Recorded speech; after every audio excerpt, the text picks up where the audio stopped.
Hang on. Good evening. See, I wasn't even ready. If you're just listening live, you're listening to United Public Radio Network, also known as UFO Paranormal Radio Network, or just plain old UPRN on 105.3, 107.7 out of New Orleans, Louisiana.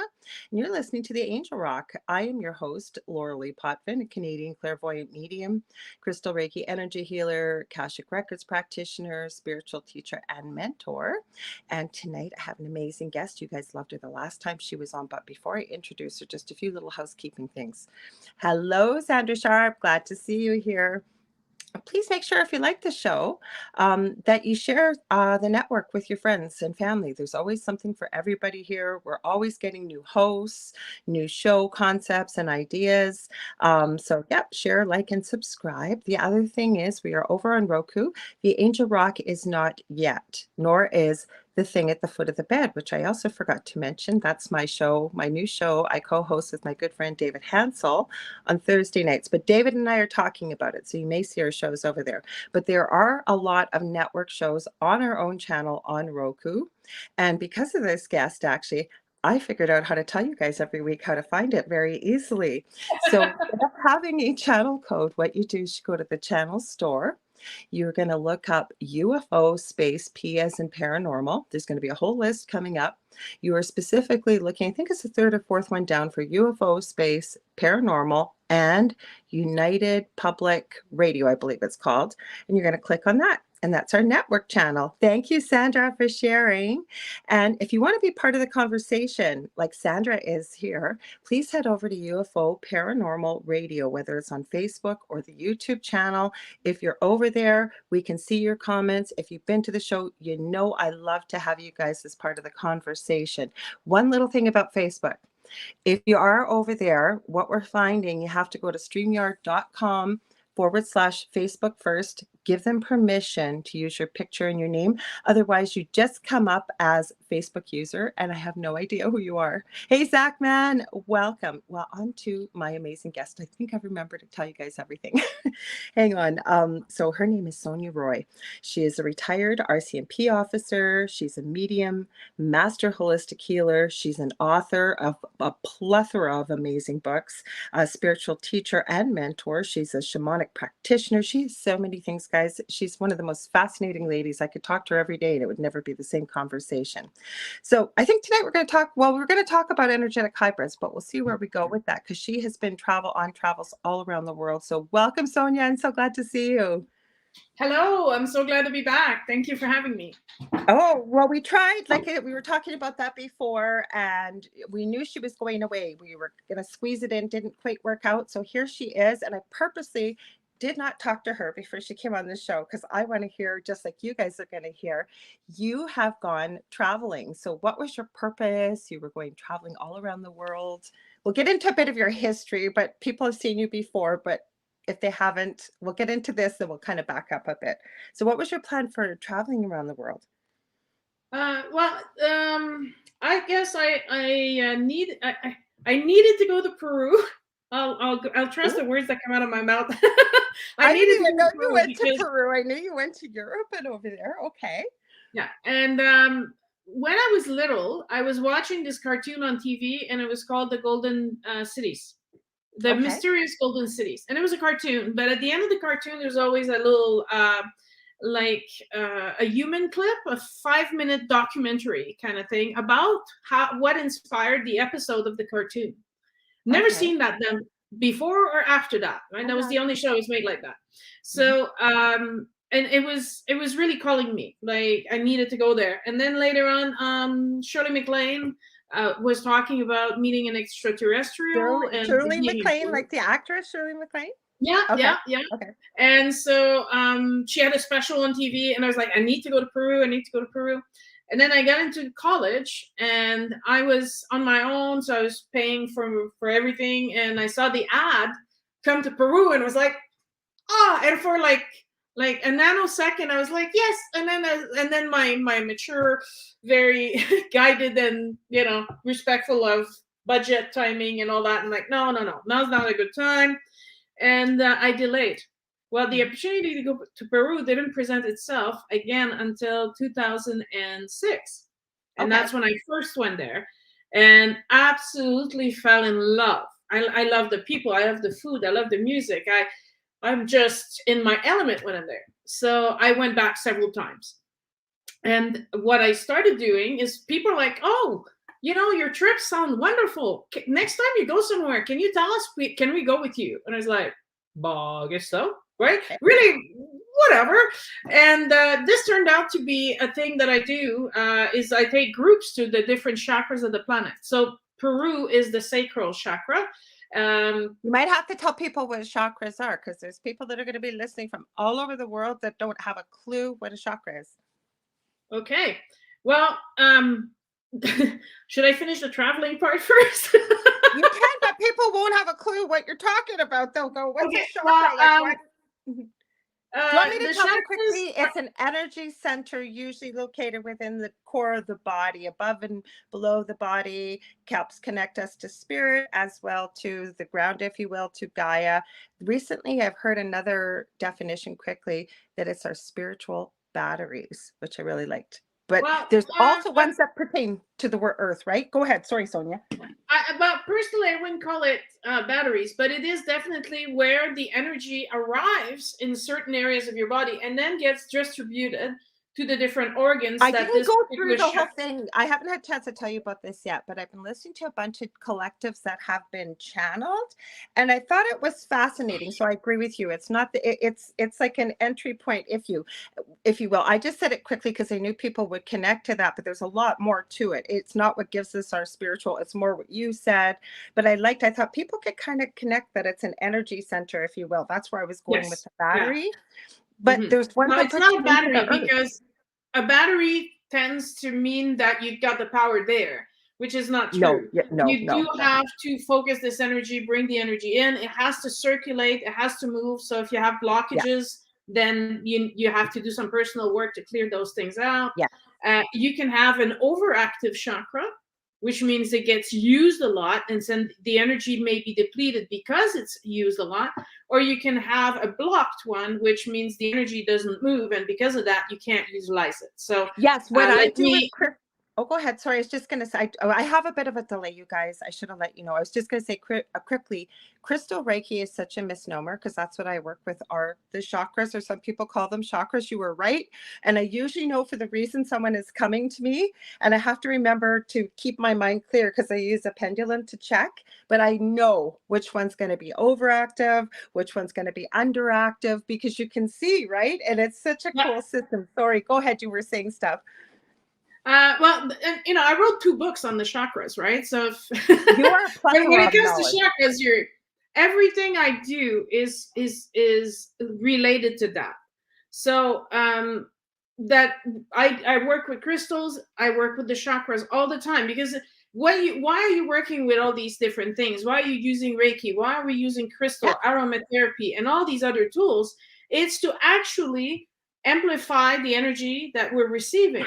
And making the receptacle for this energy bigger, wider, more open, so you have the ability to. That's exactly what you're saying. And like I said, I used the wrong misnomer. I want to say that because that was the whole channeling section. We'll get into it session, because I've been so impressed with listening to these different collectives. Have you ever heard of the Next Level Soul podcast? I found it, I'm not going to say by accident, there's no accidents. This guy used to be a Hollywood director, and he gets into near-death experiences.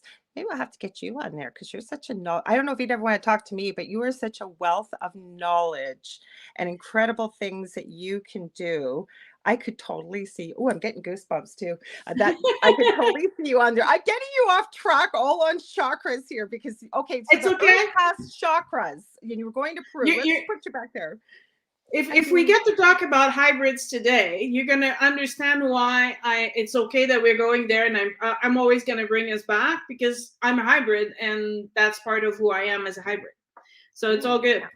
But the planet is a conscious being, and per se, it has different location on its body, which is the Earth, that are particularly have affinities with our body chakras. So what I do is I take the groups, let's say to Peru, and while we're there, we're working on the sacral chakra, which is the Chakra is about relationship, about our appetites, about our desires, is about connecting to community. So while we're in Peru, that's what the workshop will be about, right? Mm-hmm. If we're in Mount Shasta, California, we'll work on grounding, family issues, fears, financial, so each of the trips that I've organized all over the world are all linked to a different chakra. I love it. So in February, I went to Europe, and for a different reason this time, a very unique reason. I've been having visions of a past life in Hamburg, Germany, and You didn't I'm even tell having me that. visions of. You didn't even Sorry. tell me that. That's why I said I wasn't going to talk to you before. So, ladies and gentlemen, I'm hearing this for the first time. I'll try and quit talking because I'm getting so excited hearing this. Go ahead. So it first started with 20 years ago. I was running around a corner and I entered a space with a church that just had the steeple left and everything around it was bombed. So I knew it happened in the Second World War. I knew that it was in Germany, and I knew it was in Hamburg. I don't know why. I have a great affinity with the music, so I was part of the swing Heil generation of the kind of resisting the Nazis movement by not adhering to the strict rule of living. And then I started having visions where I would go for ice cream and having visions of where I worked, and knowing that I died not very old, right? Okay. And it keeps coming and I keep having dreams, and I realized that because there was so little time between the incarnation that in Hamburg and my coming back, when there was very few years in between, I didn't have time to clear this past life. So I basically grabbed the old backpack from the previous trip and came into this life with the backpack already full. So it was important for me to go to Hamburg and verify, am I crazy or is this real? You're right? not crazy. I'm not crazy. I want to tell you Interestingly before enough, you continue your story. The last time you were on, the first time, I talked to you the night before. You impressed me so much. We're going to get to your podcast by the end of this, but I went to you guys have to go check out all the stuff she has on, I think it's on Podbean where your podcast is. I have gone through so many things on there because I'm a lifelong learner and I love to talk what we've talked about chakras. And again, goosebumps. That's my sign for truth. It is not cold here. And I learned so much from you, and I do. Well, I'm grateful. Thank you. No, because I have to give you props because the one thing I think that, and I would never tell somebody their gifts, but what I've noticed with you is when you teach, and I can say that from listening to your podcast, you simplify it, not oversimplify it, but it's enough for anybody to be able to understand, whether they come from a spiritual background or not, and it makes sense.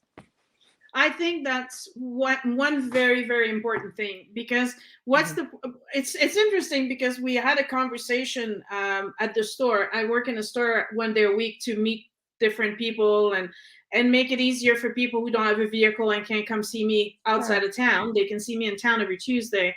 And my friend is sitting beside me and this guy comes in and he's talking and I'm like, yes. Mm-hmm. And we're talking and she's not saying anything. And I know she doesn't understand what he's saying. She has no clue what he's talking about. Mm-hmm. So he leaves and I turn to her, and she's not stupid, people, right? She's a very intelligent, very, Yeah, but some people get into these very high concepts, not even spiritual, just about anything. And it's like, I have no clue what you're talking about. It's slightly developed their own language. Yes. Right. And so I'm able to translate what they're saying into, so I turned to her, I said, this is what he said. And she's like, oh, she's like, well, we know that. I said, I know, you know that, but he was using a different language. So, there was no connection happening. So I'm very conscious of that. So I'm always trying to be extremely careful when I do a presentation or teach a class or do a podcast, that anybody coming into the channel listening is gonna be able to understand what I'm saying, what I'm explaining. Because otherwise, what's the point, right? I'm just talking to what? Fill the room with odd hair? No, right? but like, I think it comes from the job that you did. Can you ever imagine this lady? A lot of people don't know what the RCMP is. I forgot to mention Sonia's a fellow Canadian, like I am myself. And it was so funny. We had so many coincidences, similarities, and serendipitous things in our personal lives. And she used to be a Royal Canadian Mounted Police officer. I was going to be one. I almost quit nursing and then I met my first husband. But my whole point is it's hard to imagine you as a police officer, but I have to say, I can see you as one because of like your communication skills, like you said, being able to not oversimplify, but put it into language people can understand. As this turns out, my stand decided to do a little dance here itself. My God, guys, I guess I'm holding it. Sorry. And it's the same thing as a nurse being in the medical field, right? And Yeah. so many people do not think about, like, they don't have a clue what you're talking about with all this medical jargon. Put it in plain English or plain whatever language you're speaking, Yeah. right? It's a lot Mhm. less scary. When I was 5 years old, I Mhm. wanted to become a translator for the UN because I told my mom and my dad, I Mhm. said, you know, the reason why people are fighting and there's war in the world is because they don't understand each other. And maybe if I can translate and so they can all understand each other, then they will come to a peace place. We'll Mhm. have peace in this world. And I have an affinity with languages. I speak several languages. So that would have been a great avenue for me. But, you know, time, space, events, blah, blah, blah, drama, and we're here. I'm now doing the same thing, but I'm explaining everything that's on the other side of the veil to the people on earth who need to remember that they're divine beings. So, in a way, I am doing the translation work, but for a different purpose. But the point was, at 5 years old, I knew that it was all about how do you communicate. Mhm. So when I'm talking to someone, I'm like, stop. What is it you're trying to say to me? And Mhm. and they're looking at me. I'm telling you the story, right? So are you telling me the story to become a victim all over again? Or are you telling me the story because you are tired of being a victim and you want to change? Or are you telling me this story because you've learned something from it and you want to share what you've learned? Right? So what's the purpose of your Mhm. sharing? What are you trying to say? Someone was talking to me and they started swearing. I said, the swearing is not necessary in our conversation because they weren't swearing at me, but they're just swearing because they're angry. And I'm like, we're not going to have this conversation if there's swear words or you're raising your voice or if you're becoming violent with your gesture. So you need to calm down, go for a walk, come sit down, and we'll talk some more. But once you're receptive, not while you're, just just throwing stuff. Yeah, but The people verbal need to. vomiting. I used to say this to people, and you would have had this. Well, we get it in this field too, but also in our previous occupations that we're not people's verbal punching bags. No, And I think that that has to do with anybody that works with other people in a but service my industry. rule when yeah, my rule when I was a police officer was I will hear everybody out. Mhm. I'm not just gonna listen to the one that's crying. I'll listen to everybody. But the rule was no swearing. Everybody sit down and no hands or gesture. Wait for your turn. And people would say, okay, as long as I get heard, I can wait 5 minutes. So and I would talk to everybody and say, okay, well, based on what I'm hearing, this is what's gonna happen. And I would explain it rather than going in there and acting like, I don't know, Batman or something. No, but it I was makes a big difference. I actually had to call the police a couple of weeks ago about something personal. Never call them. And no, I wasn't in any immediate danger or anything like that. The reason I mention it is I actually ended up saying, okay, guys, I appreciate you being here. I appreciate your help. I had a show still to do.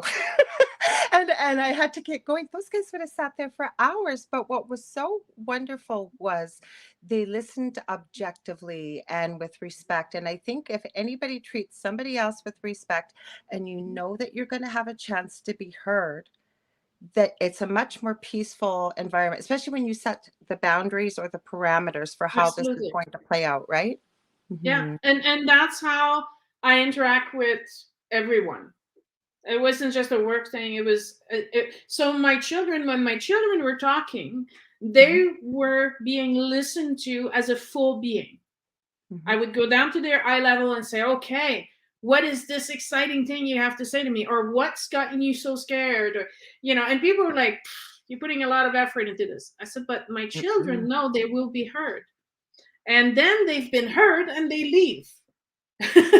Well, they share what they have to share, and they would go back on their adventure world or whatever. But they carry that skill forward into the world, because I've done the same with both of my boys.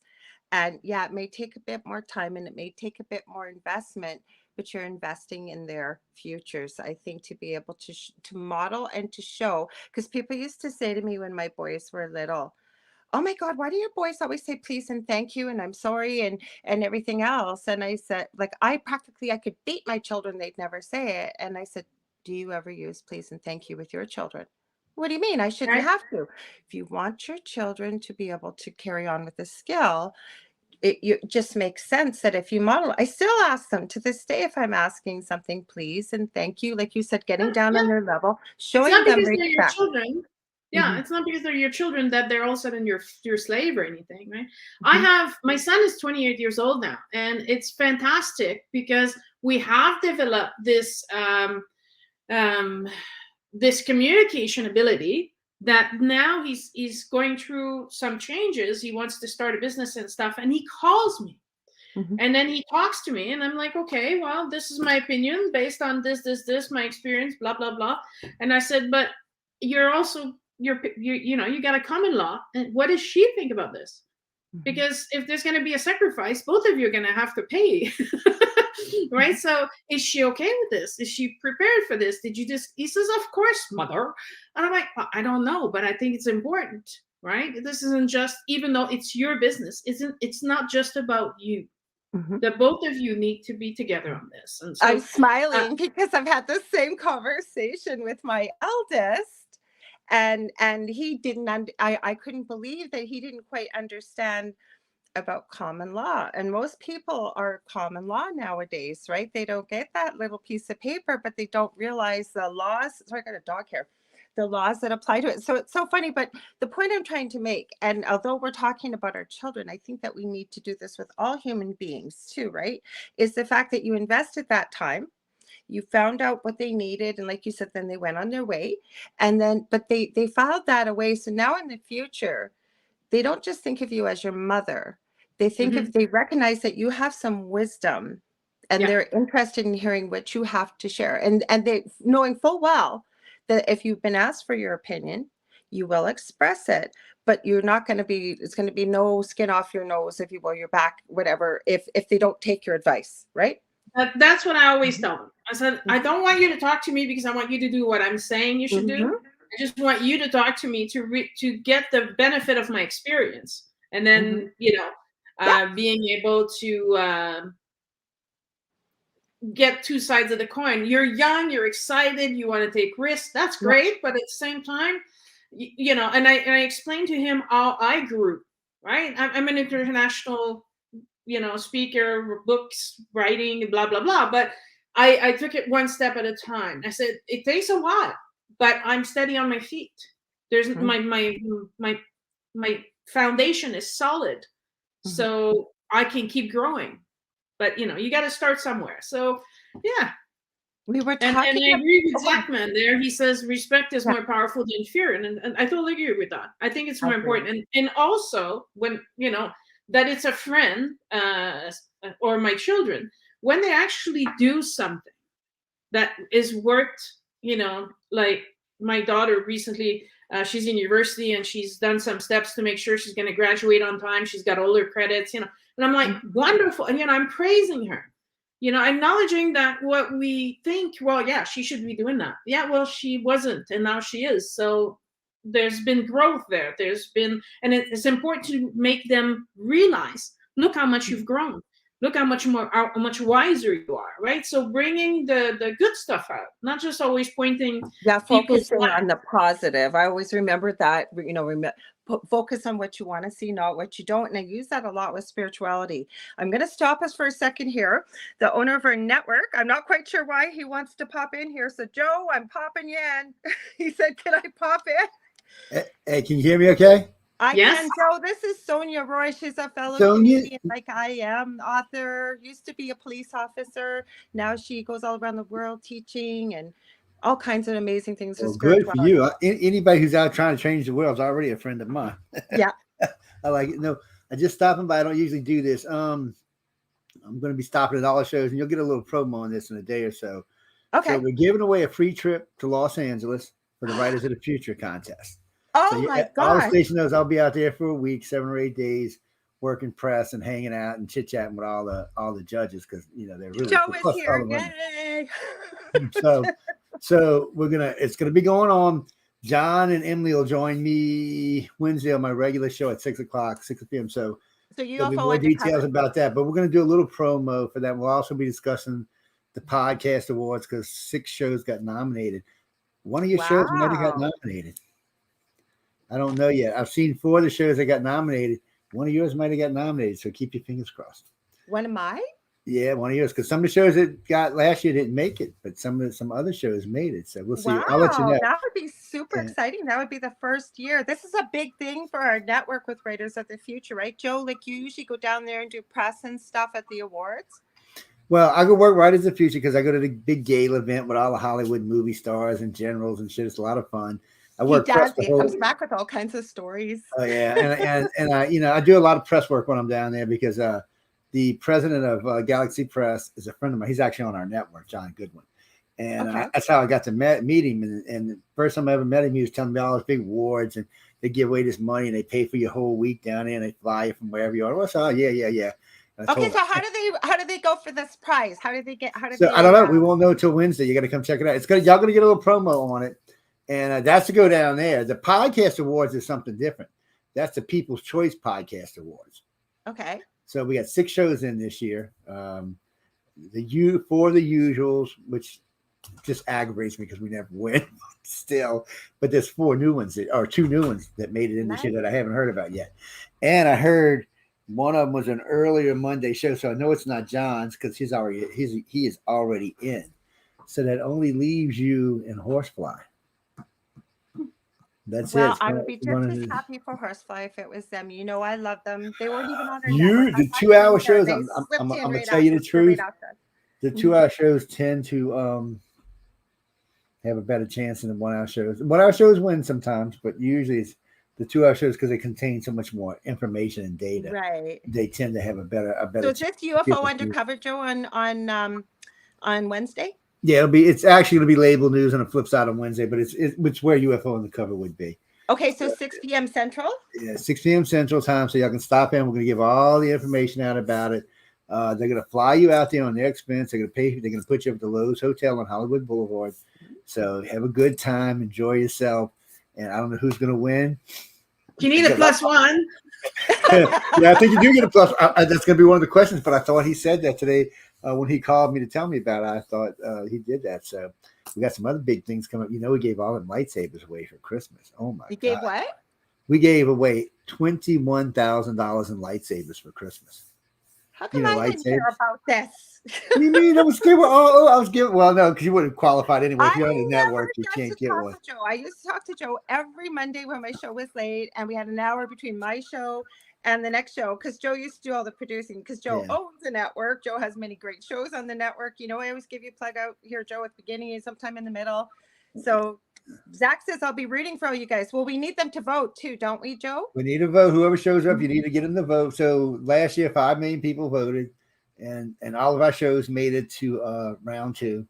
A bunch of us made it to runner-up or whatever the hell they call it, whatever they want to give you a trophy for. I told them, I said, I'm not that social. I don't need the trophy. I want the one to win. It says first place. I don't want that damn trophy. Anyway, I'm sorry. But anyway, I just wanted to tell you that right quick. I'll be bugging all the hosts for the next couple of days. So everybody knows. Are you coming on Thursday too, or will we know more by Thursday? We'll know tomorrow. What's tomorrow? Wednesday, we'll know everything. Okay. Well, We may know before that. I may talk to John before then. But anyway, I'll let y'all get back. Y'all sound like you had a good conversation. And I hate to break into a good. She's amazing. I just love having her on. So we're eventually getting to hybrids. I want to talk all about them. So. Well, I'll probably y'all be good, guys. All right, Joe. Thanks. Throw me out. Okay, I'm throwing you out. Hang on. See you later. I never get how I knew he was there because we have a private. The stupid thing! I'm telling you, there's a private chat for hosts, and I never use it. And I see this red mark. I'm going, who said? I don't think you would have sent me a private message. I look at it was Joe. So you guys, that's exciting. Oh, look, we got Australia here. We got Michelle Pratt. We got Zach. We got Robin from Halfern Paranormal in the UK. We got, oh, you guys go ahead and throw where you're from too, in case I miss where you guys are from. So welcome, guys. Anyways, where were we? We were talking about our kids and amazingness. Yeah, well, we diverted, but we should go back to Hamburg. Okay. Yes. This is what happens with Sonya and I, and we like it. You should see the conversation when we're not on the air. You were in Hamburg. You were feeling this like a past life, you said, sort of thing, right? Well, I went there to verify, am I crazy or am I not? And so on the first day, I had some friends in Germany that took me around the city, and we went around the corner, and there it is. The church with a bit of a wall left and the steeple, and they never rebuilt it.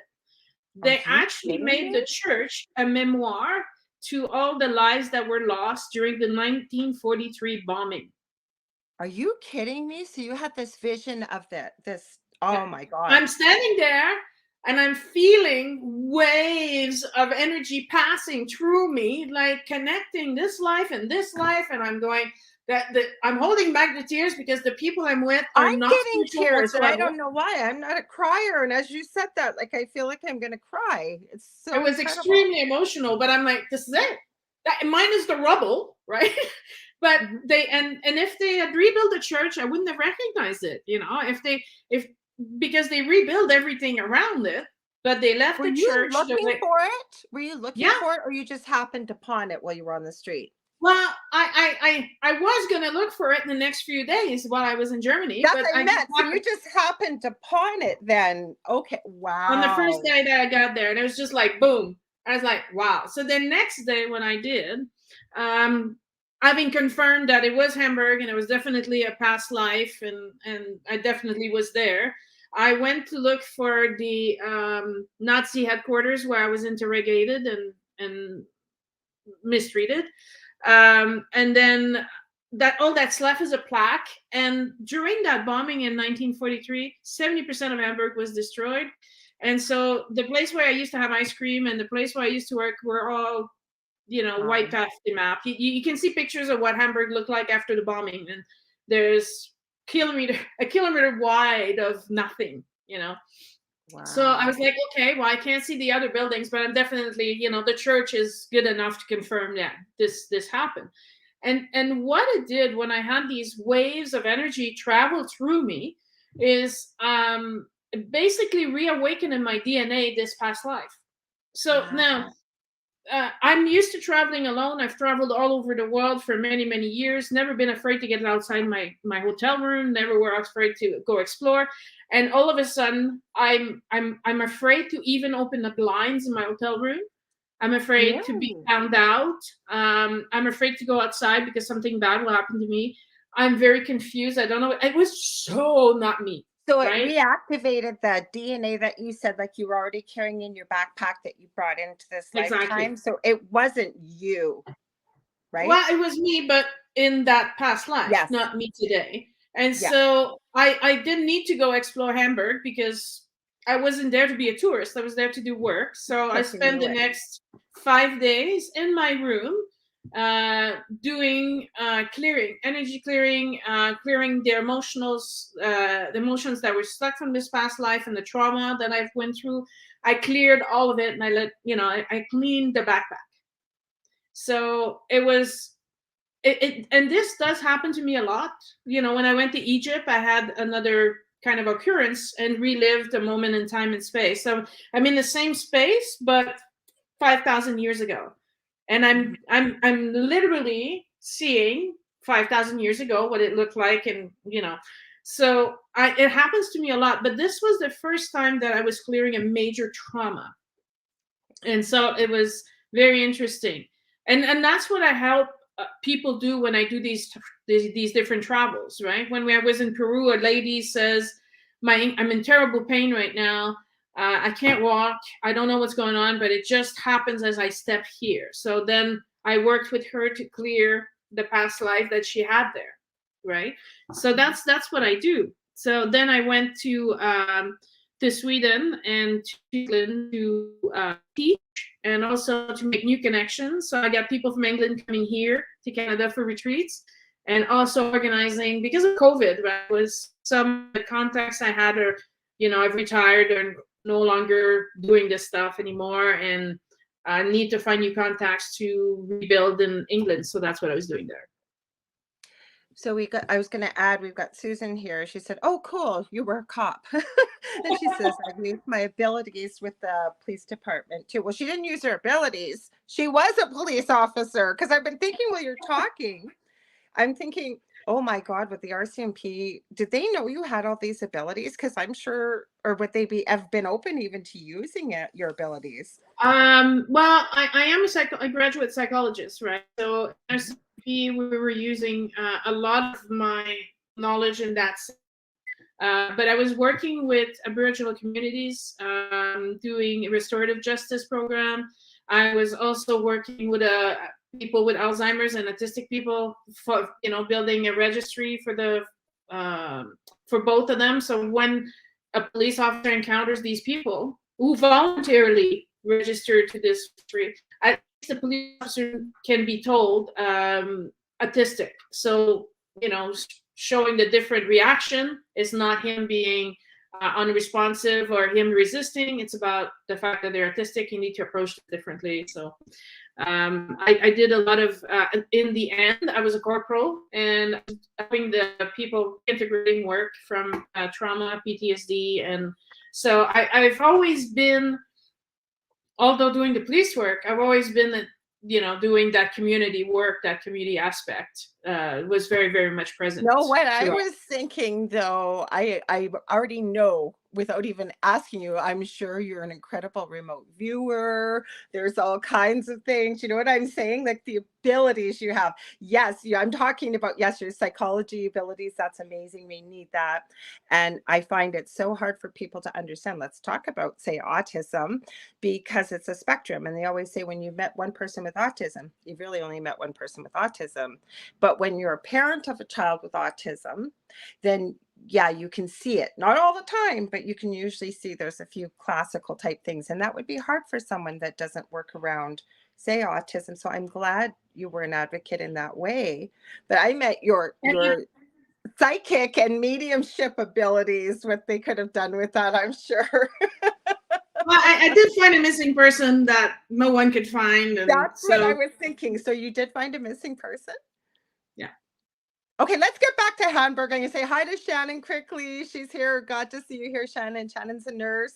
Thursday night now with our show. She has a whole little gang. She works at one of the hospitals here that has elderly people. And one night she was listening, I'll say this quickly, and because she shared it with me and she said I could share it. And one person was up and they said, what are you doing? Because she works evenings. So she has her iPad out while she's doing paperwork, and they started listening. And now she has a whole gang of them. They all get around the old time almost radio with the podcast to listen. Cool. That's nice. Yeah, I thought it was cool too. So you were in Hamburg, you did all this clearing and healing. And then what? So did you feel like kind of it was time to move on, or like to go to the next place? But it's important because I was not just carrying the karma of this life, but I'm also carrying the karma of this past life. So in a way, the best way I can explain this is if you know that everybody in your family has diabetes, the chances are that you will most likely develop this if you're not careful. In the same way, you're carrying this karma. This karma is inside of you. It's attracting things to react with this karma so you can resolve your karma. And there are things that, people should ask themselves, why is there a pattern in my life? Why does this keep happening to me? Why does this keep repeating? Or where does this come from, right? I've dedicated my whole life to clearing my own personal karma, but of the things I remember, I remember this, I remember that, so I've been working on all these things, but there's still stuff that needs clearing. And I'm like, where is it from? And it's actually from past lives. So I need, that's where I'm at. clearing the karma of these past lives and making sure that I'm clearing as far back as I can, so that this incarnation is now free of all these things, the self-sabotaging that comes with this karma, this weight that you're carrying. But don't you think, like, I know you'll probably agree in some way, shape, or form, though, that every single individual that is here, all I keep hearing, first of all, from spirit, and you kind of said it in a roundabout way a few minutes ago, I noticed it, we have forgotten who we are. I was having this conversation with somebody off air on the weekend, but how can we remember who we used to be if we never knew who we were, first of all, because we are powerful. And I don't mean from an ego sense, I know you know that, but also that every individual on this planet right now, you have special abilities, you have special skills, you have a lot of wisdom and experience and Absolutely. past lives because of what's going on right now to be here. You volunteered and we need you, right? But we're going to be Oops. carrying a lot of stuff in our backpack too with all the lives we've lived. And, I teach a workshop where people can go into past life. Yes, you do want to remember. I was just going to say that. Oh, hell yeah, you want to remember. So I teach a workshop where people can go back in their past lives. So I have this very young student. She's in her early 20s. And she's like, oh, well, I've done this. I'm like, and I'm finding this hard to believe that she's done the work, because you need time to extrapolate each of these lives and understand each of these lives and reintegrate the missing parts and the missing bits. And so I said, you did? Oh, she's like, no, I just go and I just watch the movie and I see what I've done. Right. But that's like, you watched a movie. You haven't, that's not the purpose of the workshop that you took. During the workshop, the idea is you take one, you examine what was your responsibility? What did you create? Did you create hatred? Did you create love? Did you create more karma? What kind of karma? And then dealing with this karma. What I found, to answer Michelle, you want to remember, because once you heal the trauma, when you heal what was traumatizing, you are adjusting your frequency to a higher frequency. And therefore, again, your chakras absorb more energy and you're able to do more. You're able to use your sixth sense and your gifts more appropriately, because they're more open and there's less fear, because your fear can come from your past lives, right? You misuse your power, or because you had power, you were mistreated. You need to heal all these fears. You need to clear all the garbage, because then you can access the information. So, for example, one of my past lives, I was an oracle in Delphi. But there was some jealousy involved, and there was some. So I was given the opportunity to clear that, and now my sense of clairvoyance and my sense of knowledge is amplified. The message come in loud, clear. I don't even have to ask a question. I get the answer. Because I've cleared the trauma, I can access the gifts. In another life, I was an herbalist. I had my little shop.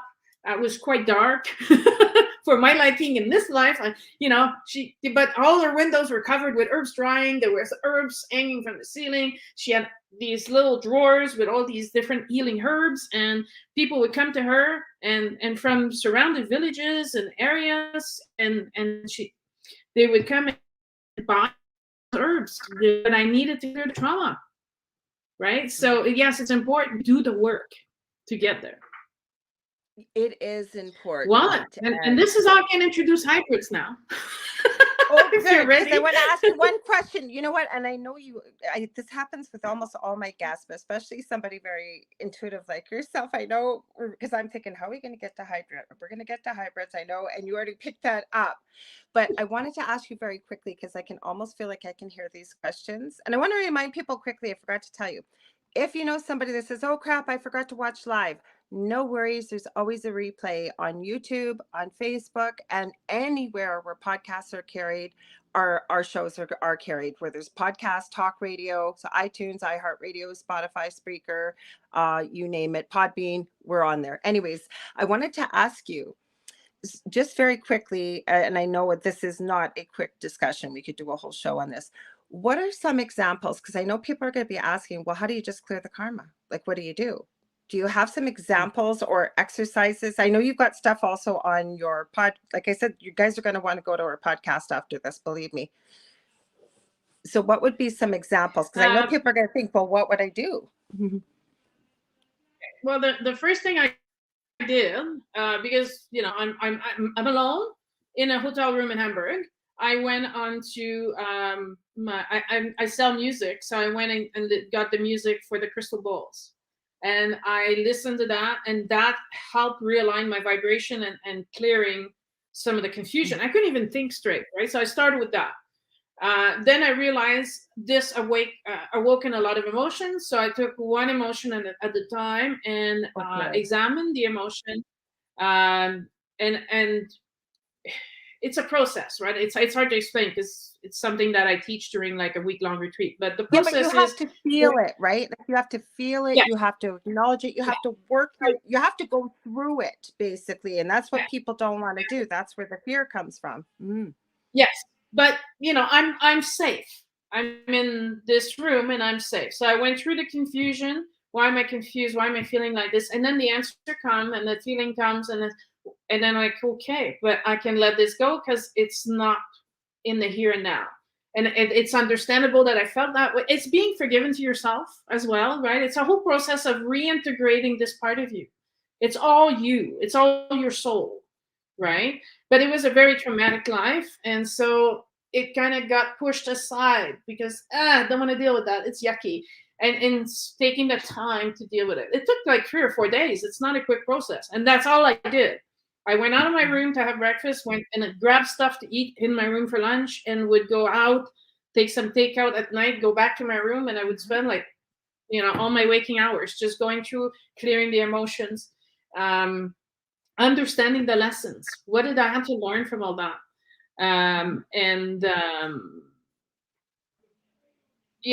Being able to be free. So accepting. Oh, go ahead. Sorry, go ahead. So it's the process of going through each of these emotions one by one, understanding them, and then integrating them, feeling them, and then letting it go. Because you don't need to. I didn't need the fear anymore. I don't need to be afraid to go outside. I didn't need the confusion. I'm not confused. I know how the world works, and I'm safe. Knowing that I'm safe, accepting that there was a time where yes, I was fearful, and it was rightfully so, but don't need that anymore. So each and integrating the fact that now in this moment, I don't need this in my backpack anymore. So taking one at a time, emptying the backpack, making sure it's empty.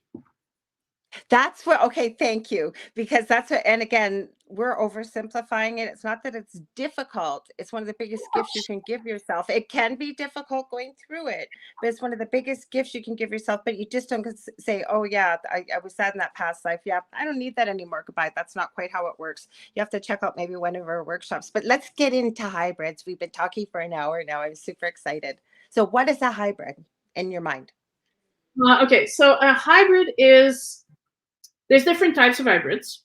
There's earth hybrids. There's human cousins. So you have the beings that are completely not human.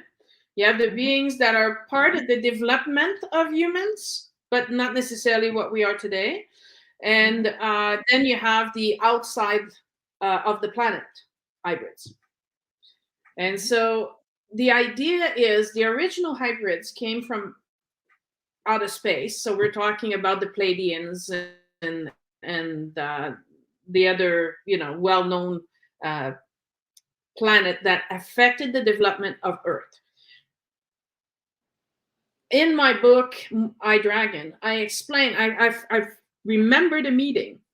I was with my soulmate, and he's acting a little weird. I'm like, what's going on? He says, oh, look, the counselor's coming to see us. And I was like, why is the counselor here? But not in the counselor in the sense of therapy, but a counselor in this almost like mayor kind of thing. Mm-hmm. And he comes in and he's like, well, there's this wonderful new project and we're hoping you'd like to participate. And I'm like, feels like a trap to me. So I'm very skeptical. But the idea is they were looking for people to volunteer and come to Earth and assist the development of humans into becoming full creator. And so in those races, you have the elves, you have the Oris, you have the Pans, and you have the centaurs, you have the dragons. They came And they were in their original form while they were helping us.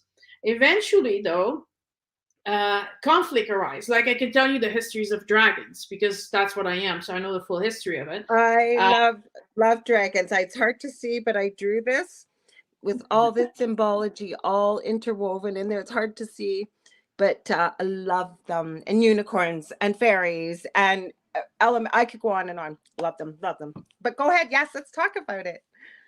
So they came to help humanity. At one point, through different religions and different events that happen, there's been a dichotomy happening between that world, because they do have a little bit different frequency than the humans do, right? We're very stuck, very anchored in the third dimension, whereas they're more in the fourth. Yeah. And so take stories about gnomes and fairies and goblins and trolls. I right? have a problem with gnomes. I'm serious. Like every holiday, like the ones that are so popular, that's my big joke to people that see stuff I make. I have a problem. Sorry, I didn't mean to stop you, but I'm going to throw that in there. Well, they're not what we see, though, right? Like gnomes. Sorry, I didn't mean to stop you, but gnomes are like what we're seeing in cute little artwork. But go ahead. I promise I won't interrupt again. So those are the earth hybrids, right? So what happened is that these, because they're earthbound, they're called elementals. These elementals, in order to evolve, needed to evolve along with humanity. But now humanity is either afraid of them, shying them away, or they're becoming too dense that they can't communicate with them. And so they're stuck, right? These elementals want to continue to grow. They want to do their work, and they want to do this. It's important for them to cooperate with humanity, but they can no longer do that. So the karmic board decided to allow certain people, certain elementals, to be born into the human sequence, understanding that if you're now part of humanity, you now also have to not just help your people, but also do the full course of human consciousness, awareness, the ability to co-create and all this. So they have like a double soul purpose, if you will, because they're there to they evolve their group. So elves, fairies, or whatever, but at the same time, they also they've tacked on that they have to deal with the human part of them as well. I was one of the resources that I've read. They are saying that your first nation hybrid, you only bring 10% of the hybrid with you. Oh, okay. Right. So yeah. So but if after 10 lifetime, then you may have 25% of you. Inside of you, so it's becoming a quarter of you. So it's important to integrate this quarter into the full human that you are. So a lot of people who are hybrids often will feel that they don't. I felt like an orphan, and I was born in a family of 8 children. It made no sense to feel like an orphan. I was surrounded by people, but I didn't feel like I belonged there. I felt that they were so different from me. I talked to the stars, and I was like 5, and I would talk to the stars and say, you know what, this is too hard. I don't like this. I want to go back. Come and get me. As if a ship would land and I would get on the ship and leave, right? And they're like, no, it's important that you stay. You have an important role. And I'm like, no, I don't want to do this anymore. Arguing with these beings that only I could see, obviously, and saying, but this isn't cool. This is not what I signed up for. This is, because we're hypersensitive to violence, we're hypersensitive to other people's emotion. They ran like being on the beach and having this big wave hit you, right? And I think, okay, it's water, but the force of the water just push you back. Well, the same thing happens to me with emotions, right? So it's hard to navigate this third dimensional because I'm so sensitive to all of the unseen stuff that nobody else can seem to see, but I see it, I feel it, and I have to integrate it to this third dimensional world. So there's a real struggle. Usually, hybrids are deeply connected to the earth, either helping the earth gain consciousness, saving the earth, preserving nature. There'll be an important part of their life that's dedicated to that. Animals? And Animals Yeah, too. yeah, That's a definitely. connection. Yeah. Yes, absolutely. I Yeah. have a question So for now, you after you start describing this. I have a question for you. So, go, go, give me you a want me to question. ask? Okay. So you said that, and I completely understand what you're saying, but you said that there's many lifetimes and you eventually get down to that 10%. This is a question that's about You myself start at because I don't, pardon? you start at 10, and Okay. every incarnation, more and more of the hybrids gets Okay. integrated. So, like me, I was 50% human, 50% dragon.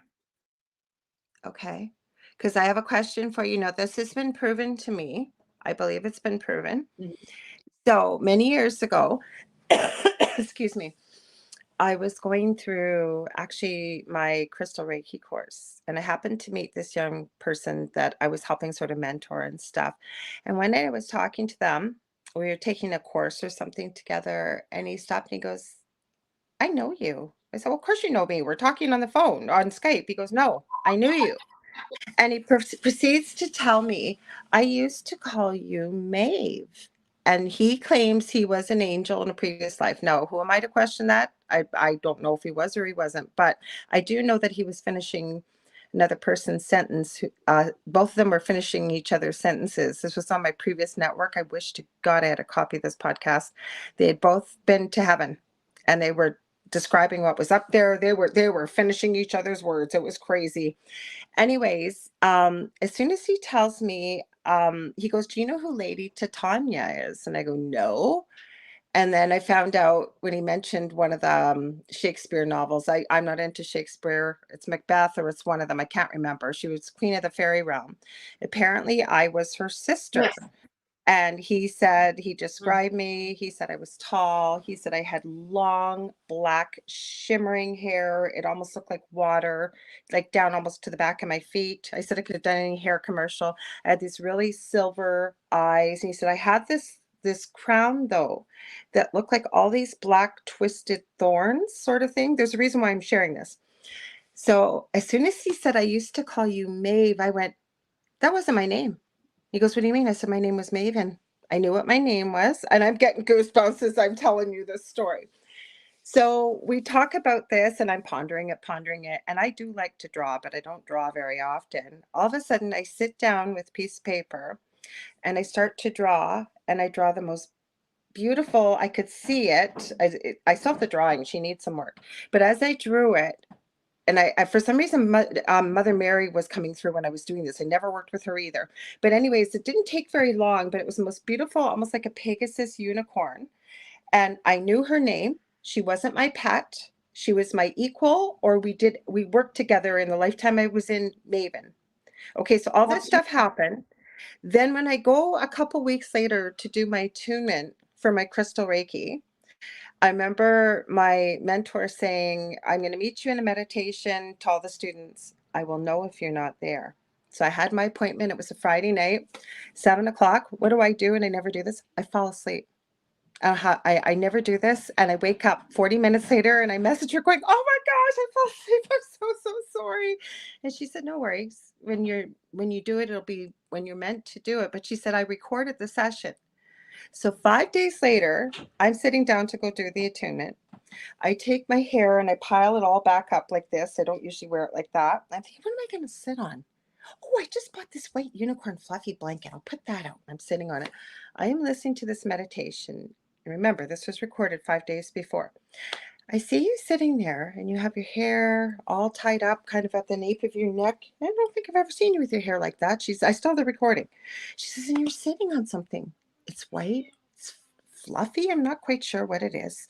And then she starts going through the attunement with all the symbols. And when she gets to the 7-pointed star, her exact words are, I don't know what it is about your higher self, but it just grabbed that star and you slapped it right where your third eye is. Then she starts to describe what the student I was working with, what I look like with this long black hair, with the crown of thorns, with the whole thing. Afterwards, she says, I didn't even know I had this figurine. She goes, this is who you reminded me of. And she grabs, I still have the picture of the fairy realm. So what does that mean? Does it mean maybe I was part hybrid? I don't know. I'm so connected with them too. So what it means, this, by the way, it's an elf. Pardon? Right? It's a royal elf. That's a royal elf. Mhm. All right. And that means that you definitely existed as an elf, and then eventually you entered the human evolution to help your group of elves to grow and expand in consciousness, and different, I would say, different breeds or different types of hybrids have different goals. Like angels are coming to Earth to learn free will, where as opposed to dragon, we came as teachers and holder of wisdom. But anyway, there's different literature out there. I Some could people have been think that evil. I could have been evil in this lifetime. As myself in that previous lifetime, I was neither good nor bad, but I was very judgmental. So if I felt that you behaved badly, I would definitely dole out retribution. Like I was not the good sister, but I was not evil. This lifetime, I've been told this by many people. And before I woke to my gifts, people would just contact me, say things. I had a choice when I was born that I could continue in the vein of the dark or in the light. I chose the light. I don't know. well, Strange. the I thought thing I'd is share it. that yeah, no, the royal elves have a certain quality about them that Mhm. they're royalty, so they expect a certain treatment, and they have certain behaviors. So when you enter, this follows you, but you're no longer a royal elf. You're just a regular human. You know what I mean? I'm So just break. that being a hybrid, you already start with the challenge of whatever being you were before.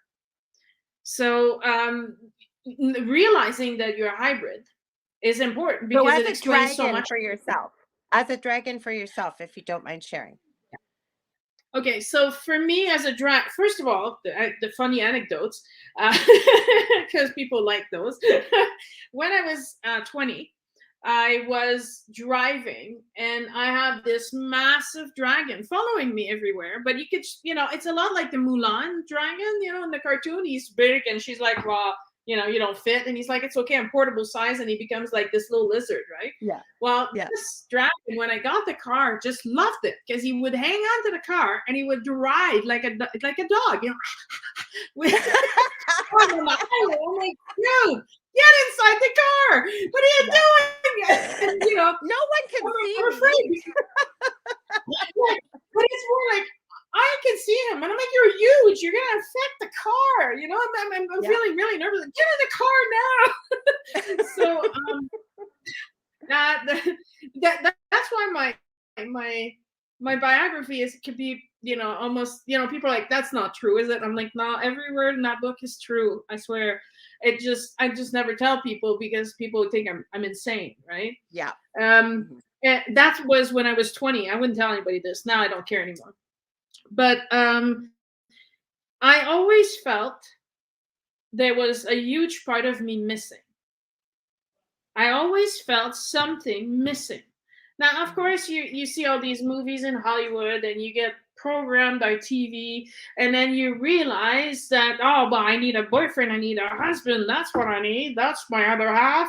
Oh, that's not it at all, right? Now, tried that, flunk at it. And then that's when I went to Peru. I went to Peru in 2006, and that's where I started finding answers, right? And I went back to do complete my shamanic training. And part of my training was to reintegrate the dragon inside of me. So I'm no longer, he was no longer beside me. He always me actually. That was it. Whenever we talk, he would say actually. I'm like, I wonder when I'm going to be at least a teen dragon. I was a hatchling for like 20 years, but I hatched during that ceremony, and we became one. So I integrated the dragon inside of me, the power this dragon has. Again, the ability to know, and the knowing is fascinating, which comes from the dragon lineage, right? Right. So I was able to go through the process of this reintegration. So now I'm helping, and of course, I'm a hybrid, so I track a lot of hybrids. And I'm helping people reintegrate this hybrid self fully conscious, that working together. So it doesn't matter if you're only a hybrid at 10% or 50%. Whatever that percentage is, if it's outside of you, it needs to be reintegrated so that you're living a full life as a full being. Because you are these two things. So they need to be reintegrated. They need to be working as one. So I have a question. Oh, go ahead. I'll let you finish. I have a bit of a delay, guys. I keep rearranging it. I don't know if it's a concrete in the building or what. I have a Wi-Fi extender of everything, but I do have a question for you. But if you want to finish your thought, because it'll probably take a bit of an answer to this question. No, that's it. Go ahead. Okay. Ask your question. Okay. So I always know that there's Photoshop, that there's deep fakes, and there's stuff. But I believe I have been seeing, not that frequently, but I have seen some photos of what I believe the physical dragons, as well as definitely, because I have another friend, she's in the US. I tried to get a hold of her and have her back on. She's been a few times on, and she's written about mermaids and werewolves and what have you, but she really looks at fairies and things like that. And she had never heard of this. I sent her a whole bunch of video clips, and she just about fell off her chair when she saw it, that we seem to be seeing like gnomes, dwarves, fairies on camera. So what is that? Like, are they making their presence known to help with integration, or what's your thoughts on that? I think that as the earth is about to shift in a higher frequency, in a higher dimension, it's this higher frequency of the earth that allows them to manifest in the third dimension, because the vibrations are higher, so they don't need as much of an effort to show themselves anymore. Because that's what happened, right? The dark ages, the vibration of the earth dropped, and they lived in fear, and it was a terrible time to live. And that's when most of the disconnection happened. And now, as we're after the Renaissance and after all these other things that took place, and especially the 2012 portals that open and all this extra energy that's coming in, the earth, human people's awareness and consciousness, and raising their own vibration and trying to find peace solution instead of war all the time. They're common people meditating, and not just monks and higher up people in church or different religion. Now it's the more layman people are trying to do these things. We're all raising the frequency. And so now the frequency being again higher, then they can start manifesting and showing themselves. In one of the retreats that I do, we start the week with figuring out, because obviously I'm a dragon, so I can call dragons to come. And I just associate a teacher dragon protector to each of the students during the retreat. And the people, I've been doing this for a long time, and they'll say, I saw my dragon in meditation this weekend, and he told me this, and that. So they have the same rules as angels and other beings. They can't interfere because you have free will, right? We come as hybrids to learn free will, because like angels, for example, angels have a set amount of orders to accomplish. They don't question it. The order came from God, and God said, this is what your role is. And they're like, okay. And they just perform. They don't need sleep. They 24/7, they're on all the time, and they do their job. When they become hybrid and incarnate as a human, all of a sudden, that's when they burn out, because they do everything for everyone, and they don't know how to set limits. They don't know how to put boundaries, and they become, completely depleted. And they come to learn their free will. And boundaries, I'm guessing. And boundaries. Yeah. Well, and that's the part of it, because as an angel hybrid, you're of service 100% of the time. But now, as a hybrid human angel, you need to take care of you. You now have a body. You need to eat. You need to rest. You need to have fun, right? So they're as I said before, each and every category of hybrids come in, and they have their own set of things to learn. Like for dragons, we're supposed to learn humility, not abusing our power, and not being so judgmental.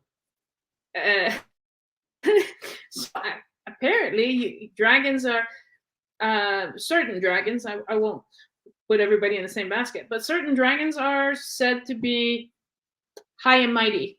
You know, a lot like the How about royal elf. materialistic? Because of no, is that just folklore, like with the dragon's gold and all that, or is That's that the part of it? folklore. Okay. There's that's the funny anecdote. I will tell you the history of dragons and what happened. So dragons Okay. came. They were actually they were a physical being on Earth, Mhm. and you know this because you know, and this is where you look into mythology and you go back and look into history. China has dragons. Europe had dragons. They were dragons in America. The ancestors of the Incas had Quetzalcoatl. It's a hard name to pronounce, but he was a dragon with feathers and wings, right? So Okay. dragons were all over the planet, and they were teachers. Now, you know, you don't take a 5-year-old to university and sit him in a classroom and say, "Look, this guy is brilliant, and you can learn from him." Right? So, in order to have access to the dragon knowledge, you had to dedicate your life to learning and to prove to the dragon that the knowledge you would receive, you would be used wisely. Okay. Right? That was very, very important. So, therefore, you would have to be tested by the dragon. Dragons, being huge, tend to either live in a lake or in a cave in the mountain, right? And so they would then issue the appropriate student a crystal. A crystal that would, because back then we would draw a connection with the consciousness of the crystal to ourselves and be able to read the information withheld in the crystal. And your crystal was like a library of knowledge, right? So you had to reach a certain level in your knowing to be able to access the crystal's knowledge and then use it. Now, if we go back to Atlantis, it's the misuse of their knowledge that created weapons and instrumentation that destroyed themselves. And so the dragons were the keeper, trying to judge a human on their learning, intention, emotion, and the work that they've done to make sure that if they had this knowledge, they wouldn't be misused. And one person got turned away. This dragon judged this student insufficient. There was too much greed and too much hatred inside of him. And the dragon said, "No, go back, clear your stuff, and then we'll try again later." Well, this individual started spreading the stories that dragons were hoarding masses of treasures, and they were greedy, and they were sleeping on gold and crystals, which technically they were the keeper of the crystals, but they weren't hoarding them. They were just keeping them safe until they could be given to the right individual. They were giving And them so, out responsibly, right? Like just when you're exactly, ready, like you said, yeah. You're not going to give a driver's exactly. license to a 2-year-old, right? Like you got to Right? be able to do So, the in the same preparation sense, and exactly. And you know, you need to pass a written test to get your driver's license. You need to drive a drive test, and then because it's a huge responsibility. You know, it includes you can kill someone. So in the same way, the knowledge that was being transferred could be misused. So they were the keeper of that. But they, you know, so they weren't hoarding treasures or anything, but then this person was spreading this message and was encouraging people to go and kill dragons, improve their courage, and then get the treasures. And so the dragons then started being hunted in the Europe area, where in Asia they were still being respected. And so the dragons withdrew from interacting with humans as much, and eventually decided to either enter the human evolution to continue helping them, or remain in the ethereal form where they can help from there when people are ready to communicate with them. So it helps kind of differentiating who's ready and who's not. So I entered the human evolution to try and help bring the knowledge and teach humanity these important things about themselves that they forgot. so I wanted to ask you, and again, we don't have to get into a ton of detail, but so how do we incorporate dragon with a human, did they actually procreate with humans, or it was just decided that you incarnate and then the spirit joins with a human as an infant, or like how did that happen? Or like, royal elves or whatever it may be as elementals or hybrids, how does it happen? Great question. That's a You fun. see how my mind works? Like I get these crazy questions that just come to me. I gotta know. Before I do any podcasts, I like to prepare some materials, just because if we're gonna touch on that, then I can have, I'm ready, right? So I spend the whole day meditating and I know how much breathing down. work you do. I know how much work you do. And for me, I just say to spirit before we go on, I say, okay, spirit, where are we going with this? And away we go. Let's jump in. Okay, so for certain species, they were mating with humans, and that's how they created those hybrids. So, for example, the ELs, and I just thought it was funny because Superman's name is Kal-El. Yeah, Kal-El. Yeah, Yeah, right? So it's the same L's as Superman. They came to Earth fully conscious. And so they were considered the demigods or gods, Osiris, Isis, Thoth, and all these guys. Yeah. So they came in as elves. And, when you read about the history, they were saying that they were intermarrying brothers and sisters. They wouldn't marry outside. That's because they were marrying within their elves. They weren't mixing up the human blood. But eventually they did. That created hybrids. The other one is Horus in the Egyptian mythology is the body of a human and a head of a hawk, is part of the race of the bird nation. So for the Native Americans, it would have been the thunderbird or the raven for the west coast of Canada and United States. It would also be Garuda in Buddhism and Hinduism in China and Thailand. So all over the earth, these beings, the Horus beings came, the human bird hybrids, and they eventually married into humans and created those hybrids. In the case of dragons, a dragon didn't mate with a human. What we do is we're taking our dragon soul and we enter human evolution with it. Got you. Okay. Yes. So there's the two different ways. We're getting lots of questions and comments here. So go ahead and then I'll get to questions. Mm-hmm. Okay. There's one, for example, in the human cousins. We didn't really talk about them. The human cousins are the mer people, so mermaids and selkies. The underground, like the Telosians, who were beings that lived in Lemuria. And when Lemuria was destroyed, they escaped and they hid in underground.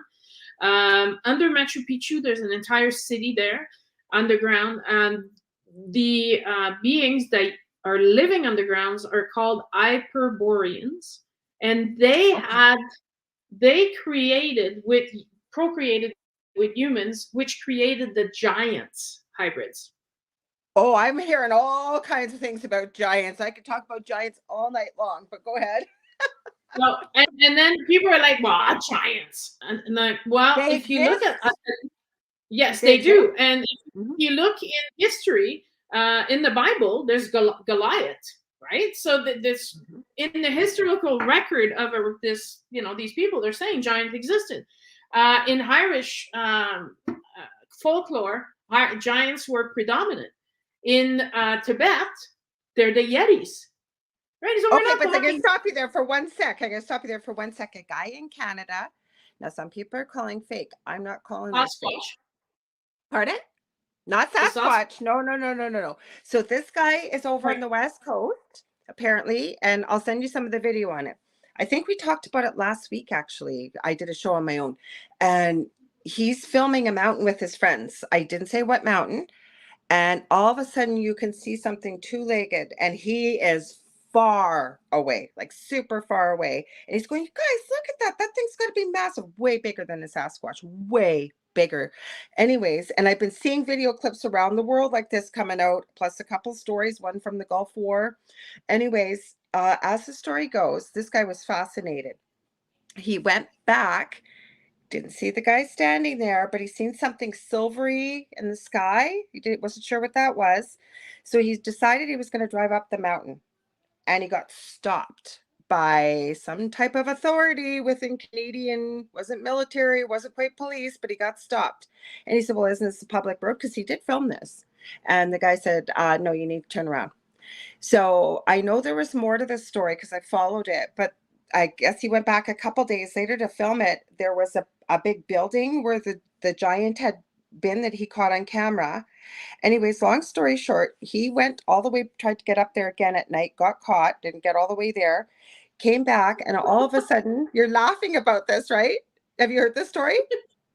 Okay, then tell me what you think about it for people, because he's supposedly not alive anymore. I have seen stuff from that. I don't know if it's true or not.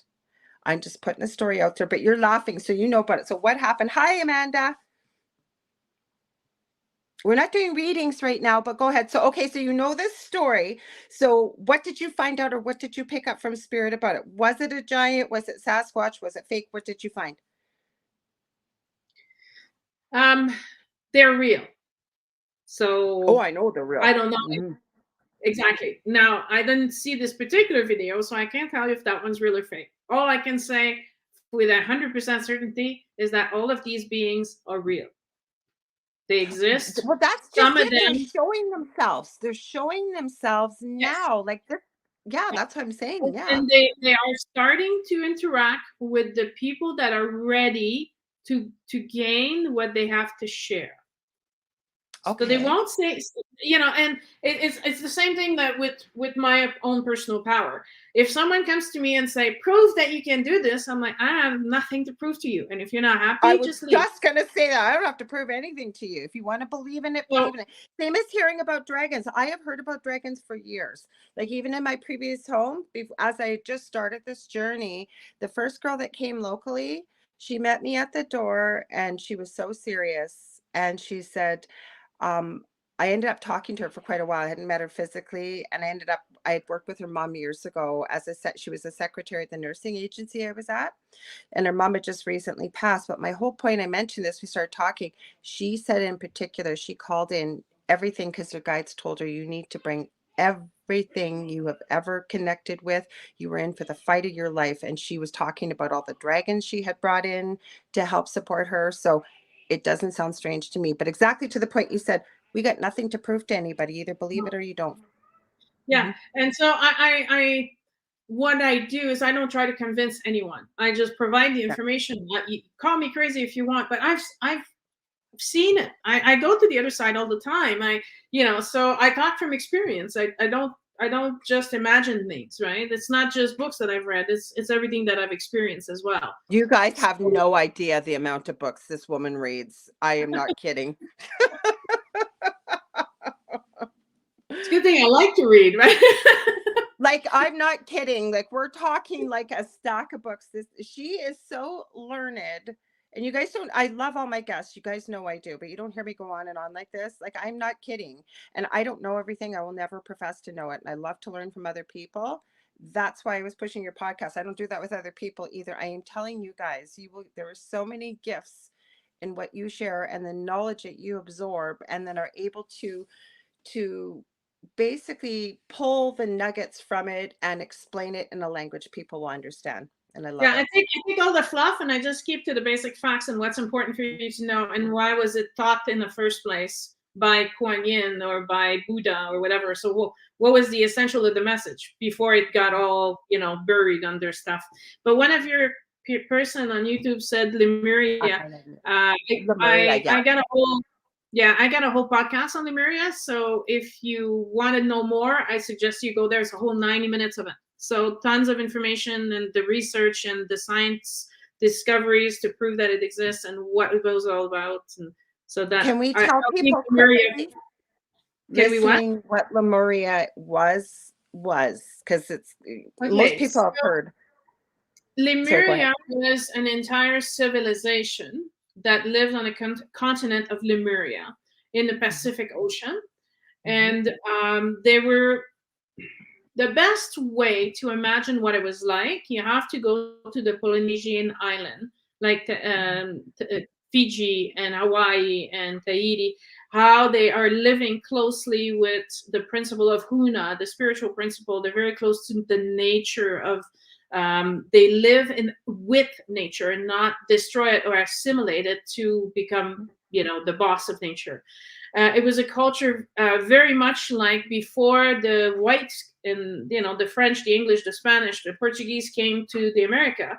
How did the natives live? They lived close to the land. They lived simply. Instead of cutting trees, they would pack up their teepees and their trees and keep, only replace what needed to be replaced rather than ravage the earth. So that's the way the Lemurians lived. So to a more cultured, experienced being, they would look down on them and say, "You're savages." Why? And because of they lived in community. But maybe they didn't cover themselves as much as the Europeans did. But they had the matriarchal culture. So the mothers were there was a respect there. The decisions weren't taken by one person. They were taken by the elders, people with experience, with life, life experience and knowledge. And so the decisions were slow. Nothing was done quickly. There's time. So everybody had the chance to talk. Everybody had a chance to participate. Everybody was treated as equals, even children. Children's lives mattered just as much as the elders, right? So that's Lemuria culture.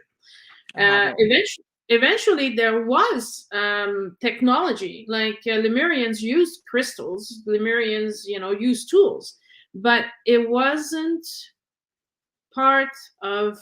They didn't let that overtake their lives. Now, there's a branch of Lemurians that eventually are like, but technology would be great for this, and technology would be great for that, and they wanted to expand on the technology. And they encountered an argument with the elders where the elders are saying, no, you're taking away too much from the person, from the man or the woman, right? The human. There's something to be said about growing your own garden.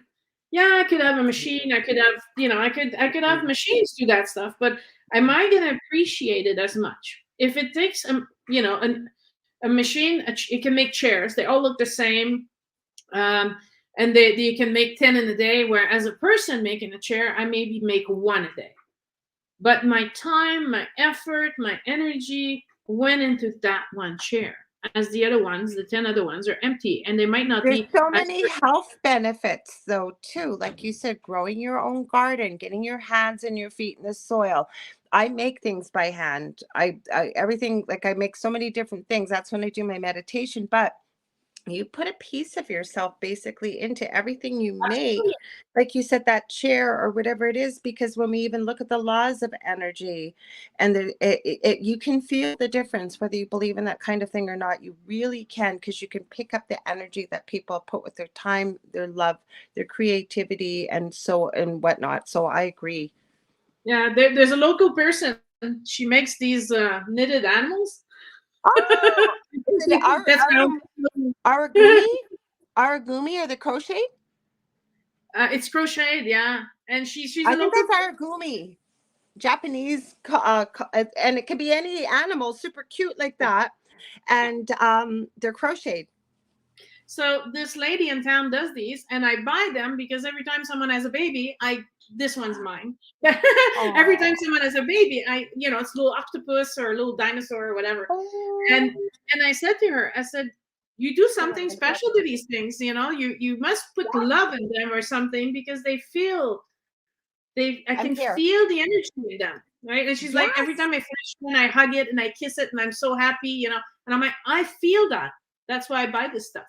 So, I still buy stuffies, and now I make gnomes. I told you I have a problem. And I don't know if you've met Dell, but he's got long hair, and everybody thinks he's like a super druggy rocker or something. He's not, but he likes rock music. So when I made the gnome, and when he was doing his podcast on here, he would call it his co-host. He called it You. I said, why did you call it you? He says, like, hey, you. But what it looks like, it's got long hair. It was made from a sock. It's not a doll. And it's got like legs, and it's got like little rocker boots, and it's got flame pants. It's got like a little chain belt. It's got like a slash top hat, like from Guns N' Roses. But the gnome actually looks like something from ZZ Top, for those of you that know who ZZ Top is. The long Cool. hair and the beard, even the little glasses. I found those at Halloween one year, and when you look a certain way, they look like they got little cute little skulls in them. So he looks like a whole doll, but he's not. But the energy it holds, right? Exactly. Absolutely. So they So, split off with technology. You and I could talk for hours. Sorry, guys. This is what we do. We get off on a tangent. So so split these off. group decided to move from Lemuria and settle in Atlantis. Atlantis was a land inside the Atlantic Ocean, Okay. right? It was a few days, few days, maybe a month, I don't know, but for sailing from Greece. So they had interaction with them, and they were sharing technology with people to, in their mind, they were being helpful. However, Right. it's the same thing as the dragons, right? We wouldn't issue a crystal until you were ready. These people weren't ready for the tools they were given and started misusing their tools as weapons, and that created chaos. Eventually, Lemuria decided to get involved to tell Atlantis, see what you're doing, you have to stop. You have to let them evolve at their own pace, and you need to develop patience, and you need to, it'll take the time it'll take. It takes them 5 lifetimes. It's not your problem. It's their evolution. You cannot interfere. And so they kind of went to war with each other. However, Lemuria is more of a pacifist. It goes with the name pacifist. They're non-violent, and they were destroyed. And so the land sunk in the ocean. It was an extremely traumatic time. So all the souls that were on Lemuria at the time suffered a great trauma. So they have to overcome this trauma. Atlantis went on, and until about, I would say, 12,000 before Jesus, before Christ. And then they were trying to tap the energy of the center core of the earth, and they went too far, and they were destroyed. They destroyed themselves, and they sunk into the ocean. Now, in the Aztec tradition, there were 2 major floods that destroyed civilization all over the earth. Most civilization all over the planet will have a flood story. But when the stories get very, very, very old and become myth and legend, sometimes things they're like, oh, well, it was one flood. But the Aztecs, with their records and their ability to keep track of their history better than oral history in other places, they said that the first period was ruled by giants.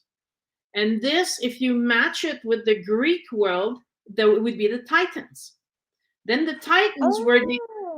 Okay. Right, this is what I like to do. For anybody who didn't listen to my podcast, this is what I like to do. I like to take one and then link it to all the other civilization to show you that it was a world event. So if it's all over the planet and everybody shares the same story, it's because it's true. It's impossible that a poet in Greece created this story and an Aztec created this story, and it's about the same time and about the same things. And the possibility of this happening is impossible, right? So it's spread from very far past to us because it was true, and so people kept retelling the story because it was a massive event. So the giants were killed, or some of them went under the earth, underground, yeah, underground, right? And then that created room for us to have a new civilization grow, right? A new world order, if you will. And that one was destroyed by but there's a time, and this was destroyed by hurricanes and floods. Again, the Aztec have this story, the Hopi have that story, the Bible has a story of a flood, the Hinduism, the histories they all have a flood. It happened. And it was incredibly big, that to the point where it affected the entire planet. And that's the sinking of the continent. That's the sinking of Atlantis into the ocean.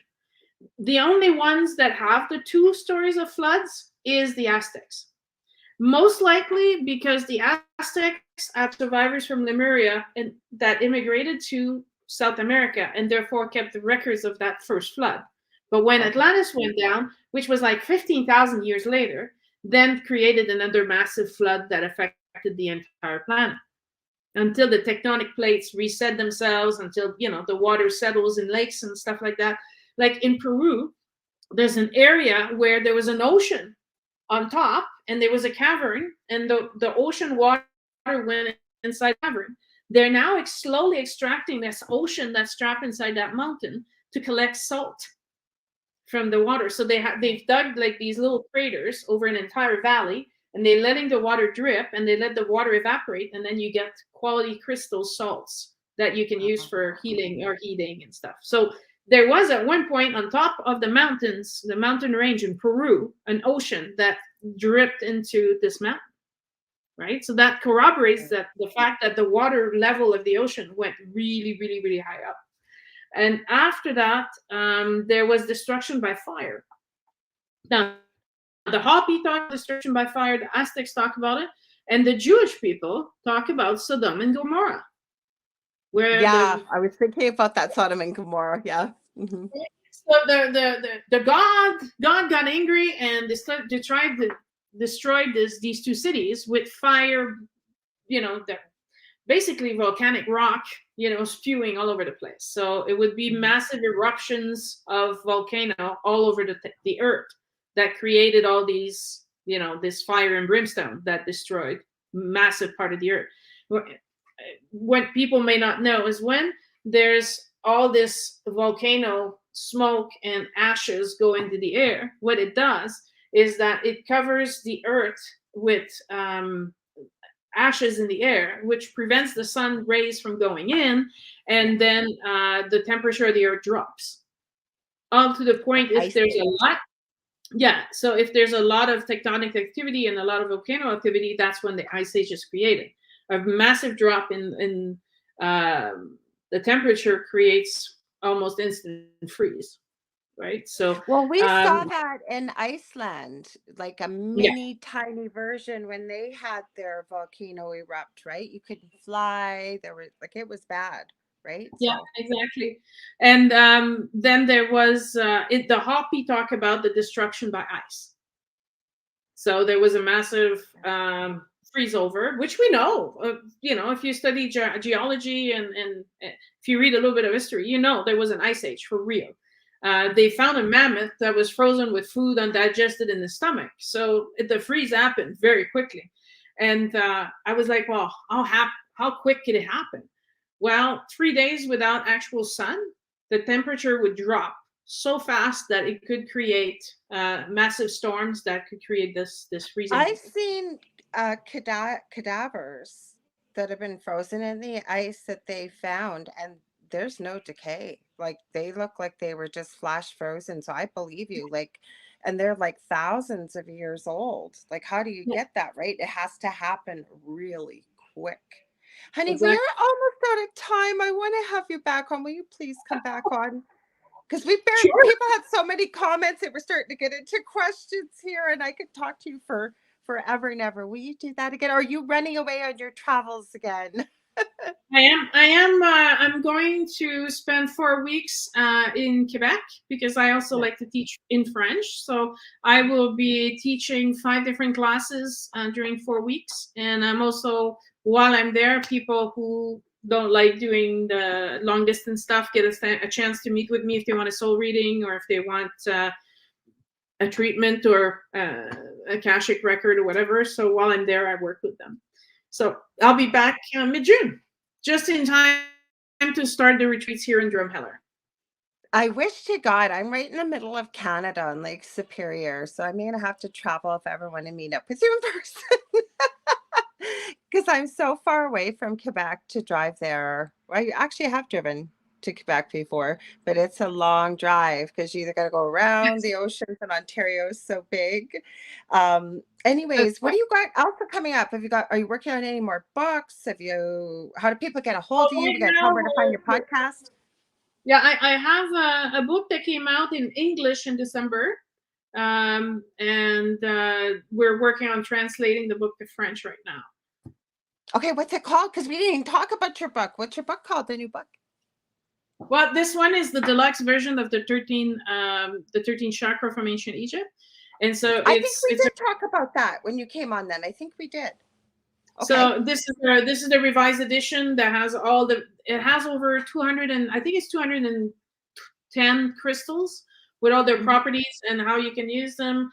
We have the yoga position for each of the chakra, the mudras, the hands position to create frequency. So even if you're old, if you're sick, if you're handicapped, as long as you can move your fingers in different position, you can do this. It helps raise the frequency in the different chakras. And it's all in this hardcover magnificent book. It's really, really pretty. It is. I almost used that cover. I made this background up for when you were going to come on, and we had that little rescheduling to today because I was going to use the one because I have the background from the book on the other one, and but I knew we were going to talk hybrids and elementals. So pardon? I love this background. Well, thank you. So where can we get how can people get a hold of you? Yes, that's the background. Yes. They can get, the easiest way I would say go on the website. So sonyaroy.com. And there you can contact me through Messenger, through emails, through phone. If you want to schedule an appointment, I always tell people it's easier by phone because otherwise there's a lot of go back and forth. Yes. But I'm easy. I'm fairly easy to get a hold of.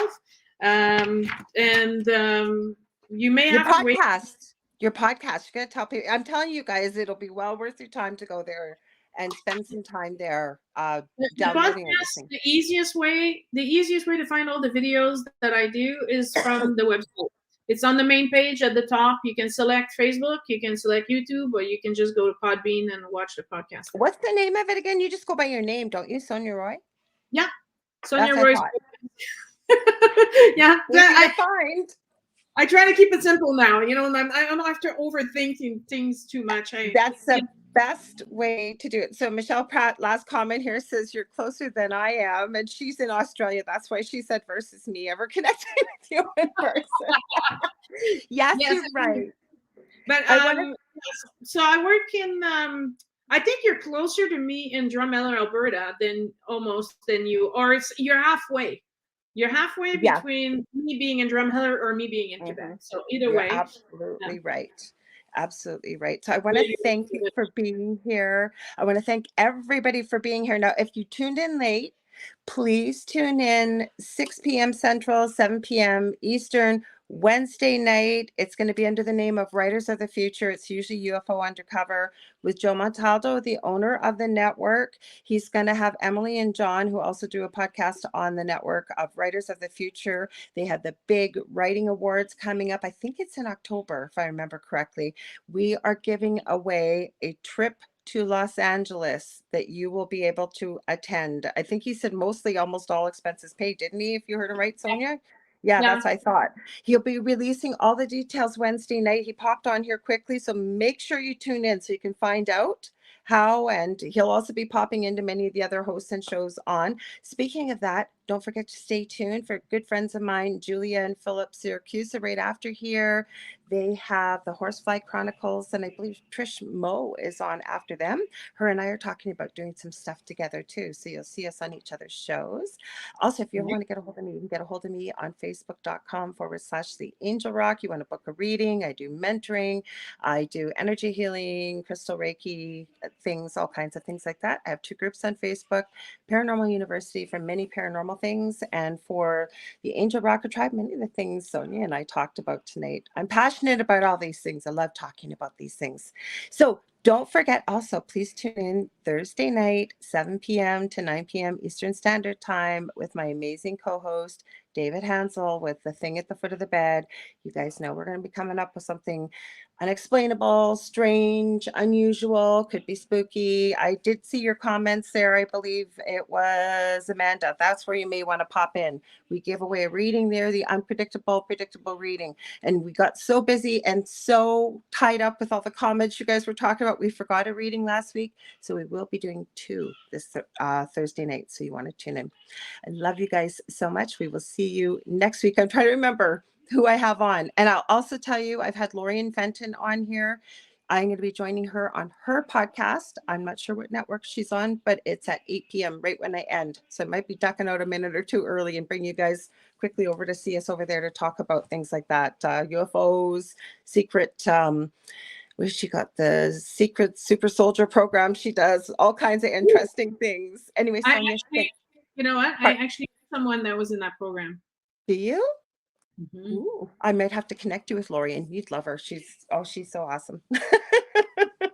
Anyways, thank you, Sonya, so much. You guys know I'm going to have her back on probably in June because we got always something to talk about. Anyways, make sure you check out all of Sonya's links. Don't forget about the trip. Send you guys all so much love, light, and I'll say good morning, good afternoon, or good evening, wherever you might be, and we'll see you Thursday.